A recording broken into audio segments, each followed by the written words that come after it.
غزہ امن معاہدے پر پیش رفت کے لیے کل استنبول میں اجلاس منعقد کیا جا رہا ہے۔ نائب وزیر اعظم اسحاق ڈار پاکستان کی نمائندگی کریں گے۔ ترجمان دفتر خارجہ کے مطابق اسحاق ڈار استنبول میں عرب اسلامی ممالک کے وزراء خارجہ کے رابطہ اجلاس میں شرکت کریں گے۔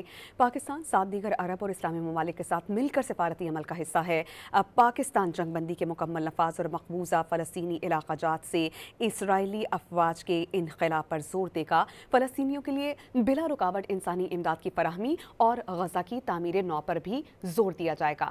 آزاد، قابل عمل اور جغرافیائی طور پر مسلسل فلسطینی ریاست کا قیام ہی دیرپا امن کی ضمانت ہے۔ پاکستان فلسطینی عوام کے حق خود ارادیت، امن اور انصاف کی بحالی کے لیے کردار جاری رکھے گا۔ غزہ امن معاہدے پر پیش رفت کے لیے کل استنبول میں اجلاس منعقد کیا جا رہا ہے۔ نائب وزیر اعظم اسحاق ڈار پاکستان کی نمائندگی کریں گے۔ ترجمان دفتر خارجہ کے مطابق اسحاق ڈار استنبول میں عرب اسلامی ممالک کے وزراء خارجہ کے رابطہ اجلاس میں شرکت کریں گے۔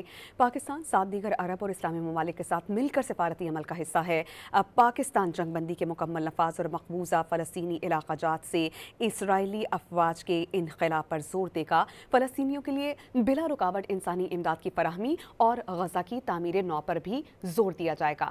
آزاد، قابل عمل اور جغرافیائی طور پر مسلسل فلسطینی ریاست کا قیام ہی دیرپا امن کی ضمانت ہے۔ پاکستان فلسطینی عوام کے حق خود ارادیت، امن اور انصاف کی بحالی کے لیے کردار جاری رکھے گا۔